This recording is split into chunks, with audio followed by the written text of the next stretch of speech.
Hello and welcome back to the Sober Mom Life podcast. If you're just here, welcome. We meet here every Monday and Friday. Monday is our full-length episodes with guests and talking about all the things. And then Friday, I just come on here for 10 to 15 minutes and help you get your mind right for the week. And what we're doing for 10 weeks, I'm going over each chapter of my book, The Sober Shift. We started with chapter 1. So go back, you don't have to go in order. It's fine. They are standalone episodes, but each chapter is a shift from the old way of thinking about alcohol and sobriety to the way that I like to think about alcohol and my sobriety, and how that really helped lead me to feeling free from all of alcohol's bullshit and the noise and everything that really can hold us back. So today we are on chapter 3, because it sounds like I'm like, okay, everybody open your books and turn to chapter 3. If you don't have the book, this is a good little intro to what you will get in the book. There is so much more in the book. I'm kind of doing an overview of each chapter. And if you do have the book, thank you. Thank you. Thank you. Remember, it's available in hardcover, Kindle, and audiobook. So I did narrate it. And if you're loving it, send me a message. Let me know. Let me know what resonates. And then also, if you could leave a 5-star review on Amazon and Goodreads, that really, really helps it get in front of the eyes of more women who, might need to hear the message inside. So, all right, chapter 3, you guys, I'm going to give you a little BTS. So in order to sell a nonfiction book, what you have to do first is a book proposal. So you don't write the book and then sell it. I worked with my book coach, Krista McGinnis, who is amazing, and I need to have her on the podcast. I can't believe she hasn't come on yet, but we'll make that happen. And she helped me craft this book proposal, and that's kind of the thesis of the book. It's the overview, chapter summaries, marketing plan, and one of the things that you add in there is a sample chapter. And the sample chapter for the book proposal for The Sober Shift was this chapter. It's chapter 3. It is kind of what I consider maybe the thesis of the entire book and where I started to think about my sobriety differently. So the chapter is called, it is called The Shift from Becoming a Normal Drinker in Moderation Hell to Freedom. Oh, you guys, I just recently posted an Instagram reel on moderation and the myth of moderation.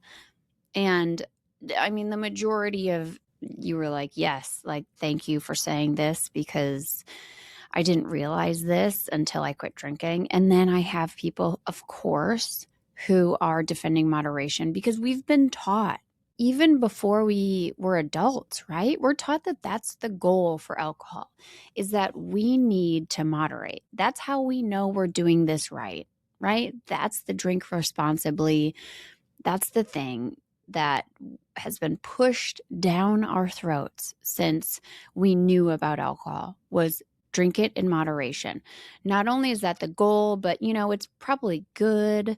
Not only this heart healthy bullshit, the French paradox and the blue zones like Dr. Oz talked about, which, you guys, that's not true.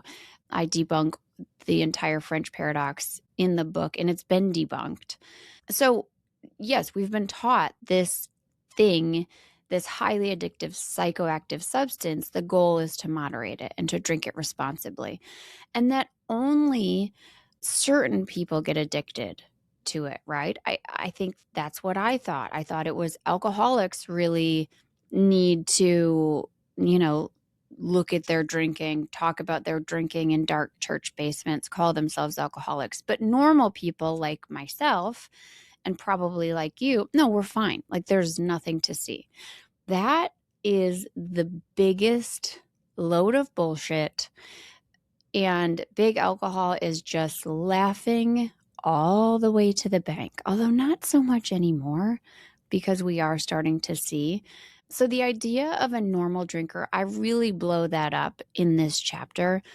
I think when we're taught that moderation is the goal, we think, well, I just want to drink like a normal person. And I'm going to tell you, from the hundreds, thousands, is it thousands at this point, of women that I've talked to and heard from, a normal drinker is one who makes moderation rules, who says, okay, I'm going to drink water in between. I'm not going to drink Monday through Friday. I'm going to only drink on Saturday this week. I'm not drinking tequila because that gives me a bad hangover. We have these rules around it, right? That is normal. And you can just look around and see that the normal, meaning what most people are doing, is we're drinking a lot and we're trying to make rules around our drinking. If that wasn't the case, there wouldn't be alcohol at a 1-year-old birthday party or a baby shower or a water park or a bowling alley. Like, I don't care where, there's alcohol everywhere, right? And so the majority of Americans are not just one and done drinkers, take it or leave it, right? And that's what we've been taught as a normal drinker, is someone who just doesn't really think about alcohol, just can kind of seamlessly work it into her life when she wants it, maybe have one, maybe not even finish that one, and then just keep it moving. That, you guys, that's a unicorn. We're going to change our entire language around it, because that is not a normal drinker. That is a unicorn. A normal drinker is someone who really does have to, extend willpower over this highly addictive substance. And we see that in moderation. That is what moderation requires. It requires rules. It requires guardrails.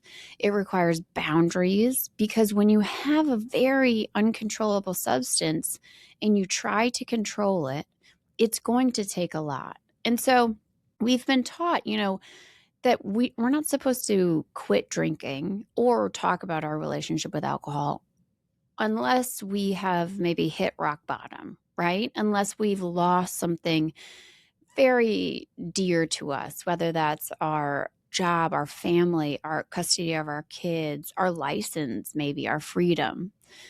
That is the only time that we then can call ourselves an alcoholic and stop drinking. But we're going to miss it forever, right? Because we're going to forever wish that we were a normie or a normal drinker, and that it's a privilege that we've lost. Man, if I want you to hear one thing, it's this: that is such a load of bullshit. Okay? The idea that we don't look at our relationship with alcohol until we are very actively addicted to it is grounds for not only disaster, but shame and, oh my God, just heartbreak. And big alcohol knows this. This is where I get really deep into the weeds of who's profiting from us trying to drink responsibly. And so instead, as we're taught moderation is the goal, what happens? What happens when we try to moderate a highly addictive substance and we make our rules? I mean, alcohol does its alcohol thing. It changes our brain the minute we have the drink. We want more. We want to catch that 15-minute feeling we had, and then we keep chasing and chasing, right? And then we wake up and we feel the shame. We feel the, oh my God, I was only supposed to have 2. I was going to drink responsibly. What happened? And if you're anything like me, those conversations might sound like, oh, I just forgot to drink water in between. Next time, I'm going to do this better. I'm going to drink better in a more orderly fashion, like an adult, and I will have a glass of water in between each glass of wine. Or I didn't eat. That's the problem. Why did I forget to eat? Okay, next time I'm going to do this better. Instead of really stepping out of that very crazy making moderation cycle and seeing the addictive substance for what it is, for what it does to our brain, for how much we want it once we start having it. The idea that the goal is to moderate this highly addictive psychoactive substance is no crazier. You guys, it's no crazier than someone saying, just do a little bit of meth. Okay? Just have meth in your life in an orderly fashion. What is wrong with you that you can't control meth? right? Why can't you just do meth on Friday and then get your act together by Sunday? This is the problem. We are very well aware that that's insane because meth is highly addictive. It's destructive. It's scary. It's dangerous. You guys, so is alcohol. So is alcohol. The thing is that there's not, this entire system built around it to make money on meth, and it's illegal. I could go on and on about this topic of moderation and how it has kept us stuck. And even more than that, not stuck, but how it has kept us blaming ourselves. And then we are stuck in that moderation, shaming ourselves cycle. And then we just sink deeper and deeper and deeper until we are then in inactive addiction and unable to stop. So anytime you kind of, catch yourself thinking, oh, I think I can moderate now, right? I had a reset, or, I think I overreacted by stopping drinking. And I think moderation is the goal.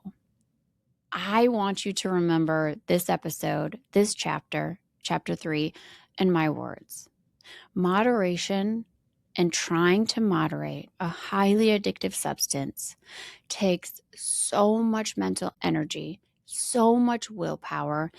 It is corrosive to our soul because we start to doubt and blame ourselves for something that the highly addictive substance is doing. And why can't we control it? Instead, you can step out of that moderation cycle. Because I'm telling you, where I sit right now at almost 6 years sober, my sobriety does not take willpower. It does not steal my mental energy and zap my confidence and cause me to doubt myself and my abilities and just spirals me into shame. My sobriety is freedom from all of that nonsense and that bullshit. And I am telling you, it really does feel like stepping out of a cult. And when you stop drinking and when you stop buying into the moderation lies and the bullshit, it's like the blinders come off and you start to see, oh my God, I was chasing the wrong goal. I was trying to control a very uncontrollable substance, and I was taking the blame for it the whole time. There's nothing wrong with you. You are not to blame, and you can find freedom from moderation. You guys, I talk about so much more of this. I give you examples. I walk you through it. I hold your hand all the way through it in the book, The Sober Shift. You can find it wherever you find your books. It's on Amazon. It's online at Target, at Walmart, Books A Million, Bookshop, all of the places. And please let me know how you're liking the book, if it's helping you.